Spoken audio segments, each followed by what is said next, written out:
कभी ऐसा होता है रात को 2 बजे तक आंख खुली रहती है, बॉडी थक चुकी होती है, लेकिन दिमाग रुकता ही नहीं है।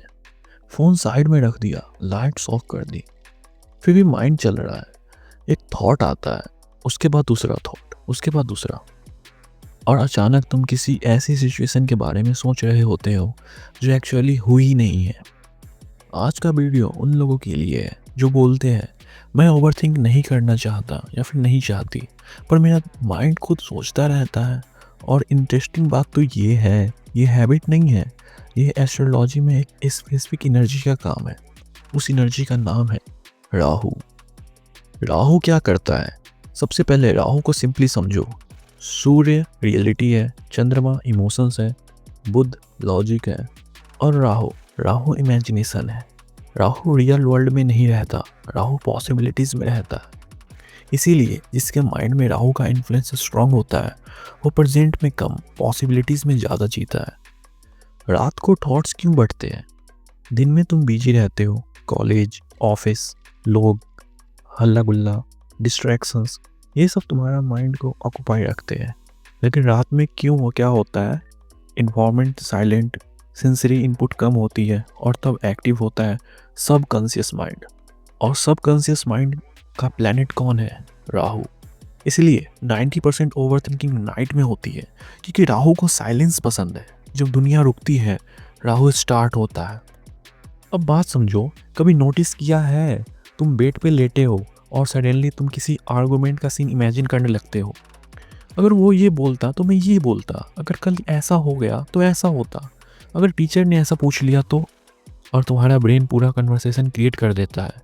यहाँ इंपॉर्टेंट बात है, तुम फ्यूचर प्लान नहीं कर रहे हो, तुम इमेजिनरी रियलिटी क्रिएट कर रहे हो। ये राहु है। राहु को रियल एक्सपीरियंस से ज़्यादा मेंटल सिमुलेशन पसंद है। इसलिए ओवर थिंकर्स एक्चुअल लाइफ में काम दिखते हैं, पर माइंड में डेली 20 बार जी चुके होते हैं। ये सबसे क्लियर राहु साइन है। 3 दिन पहले किसी ने तुम्हें कुछ बोला और तुम रात को सोचते हो मुझे उस टाइम ये बोलना चाहिए था, मैंने ऐसा क्यों रिएक्ट किया उस टाइम पे। और तुम उस कन्वर्सेशन को 15 बार रिप्ले करते हो। क्यों? क्योंकि राहु परफेक्शन चाहता है। राहु रियल मोमेंट एक्सेप्ट नहीं करता, वो माइंड में अल्टरनेट वर्जन बनाता है। इसलिए राहु माइंड को पास्ट को चेंज करने की कोशिश करता है, जो पॉसिबल नहीं है। रिजल्ट क्या? Mental exhaust. ओवर थिंकिंग का लास्ट स्टेज क्या है? फियर।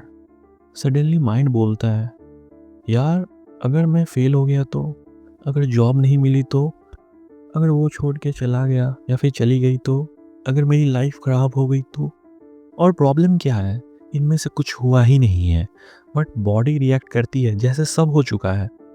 दिल का धड़कन बहुत तेज़ी से बढ़ने लगता है, स्लीप डिस्टर्ब हो जाता है, एंग्जाइटी बहुत बढ़ने लगती है। ये राहु का बिगेस्ट इफेक्ट है। राहु पॉसिबिलिटी को रियलिटी जैसा फील करवा देता है। राहु ओवर थिंकिंग क्यों करवाता है? इसके पीछे क्या कारण है? राहु का नेचर है कंट्रोल। जिस चीज़ पे कंट्रोल नहीं मिलता राहु उसको माइंड में रिहर्स करता है। मतलब तुम ओवर थिंक इसीलिए नहीं करते क्योंकि तुम वीक हो, तुम ओवर थिंक करते हो क्योंकि तुम्हारा माइंड अनसर्टिनिटी टॉलरेट नहीं कर पाता, और राहु अनसर्टिनिटी का प्लैनेट है। तो सच क्या है? सच ये है कि तुम्हारी प्रॉब्लम थॉट्स नहीं है, तुम्हारी प्रॉब्लम है तुम्हारा माइंड प्रेजेंट में रहना नहीं जानता। ये तो या तो पास्ट में रहेगा या तो फ्यूचर में, कभी अभी में नहीं रहना चाहेगा। और राहु हमेशा अभी से भागता है। तो इम्पॉर्टेंट तुम ये रियलाइज़ करो कि ओवर थिंकिंग इंटेलिजेंट लोगों में ज़्यादा होता है क्योंकि इमेजिनेशन स्ट्रांग होती है उनकी। बट अगर इमेजिनेशन अनकंट्रोल्ड हो जाए तो वो क्रिएटिविटी नहीं, एंग्जाइटी बन जाता है। इसलिए राहु वाले लोग जो होते हैं क्रिएटिव भी होते हैं और एंग्जियस भी होते हैं। डिफरेंस सिर्फ डायरेक्शन का है। इसके रेमेडीज़ क्या है? इसके रेमेडीज़ क्या करना चाहिए? ओवर थिंकिंग को फोर्स से स्टॉप नहीं कर सकते हैं। सिंपल समझो, तुम जितना बोलते हो सोचना बंद कर दोगे, सोचना बंद कर दोगे, माइंड उतना ही सोचेगा। याद रखो क्या करना है। राहु को डिस्ट्रैक्शन नहीं, ग्राउंडिंग चाहिए। 3 सिंपल प्रैक्टिस करो। सोने से 30 मिनट पहले अपना स्क्रीन कंप्लीटली बंद करो। ब्लू लाइट जो होता है राहु को और एक्टिव करता है, तो ब्लू लाइट वाली जितनी भी चीज़ें हैं वो कंप्लीटली ऑफ कर दो 30 मिनट्स पहले। बहुत लोग होते हैं जो सोने से पहले फ़ोन देख के चैट करते हैं, गुड नाइट, गुड बाय, ये सब बोलने लगते हैं। तो नहीं, ये नहीं करना होगा। स्पेशली अगर तुम्हारा जन्म किसी भी महीने की 4 तारीख को 13 तारीख को, 31 तारीख को या फिर 22 तारीख को हुआ है, तो तुम पे ये चीज़ और भी ज़्यादा लागू होता है। या फिर तुम्हारी राहु की महादशा या फिर अंतर्दशा चल रही है, ठीक है? अब थॉट्स लिखो, दूसरा काम क्या करना है तुमको, थॉट्स लिखना, माइंड में मत रखो, पेपर पे डालो। राहु को एग्ज़िट मिलता है। तुम सोचते रहोगे, ऐसा बहुत लंबे टाइम तक तुम ओवरथिंक करते रहोगे। तो जो तुम्हारे माइंड में आ रहा है, उस टाइम उसको या तो कैसे भी करके तुम अगर फ़ोन में लिख सकते हो, लेकिन मैं कहूँगा कि पेन उठाओ या फिर कि पेंसिल उठाओ, लिखो, पेपर में लिख डालो, जो भी थॉट्स आ रहे हैं।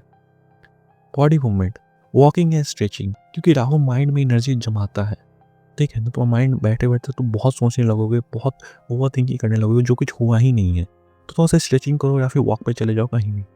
जब बॉडी मूव करती है, तो माइंड काम होता है। अगर तुम रात को ओवरथिंक करते हो, तो इसका मतलब ये नहीं तुम वीक हो, इसका मतलब तुम्हारा माइंड पावरफुल है, पर ट्रेंड नहीं है। राहु तुम्हें परेशान नहीं कर रहा है, राहु तुम्हें एक स्किल सिखा रहा है, अपने माइंड को कंट्रोल करने का। जिस दिन तुम्हें इमेजिनेशन को फ़ियर के लिए नहीं, क्रिएशन के लिए यूज़ करना सीख लिया, उस दिन ओवरथिंकिंग एंग्ज़ायटी नहीं, टैलेंट बन जाएगी। और तब तुम सोचोगे, प्रॉब्लम थॉट्स नहीं थे,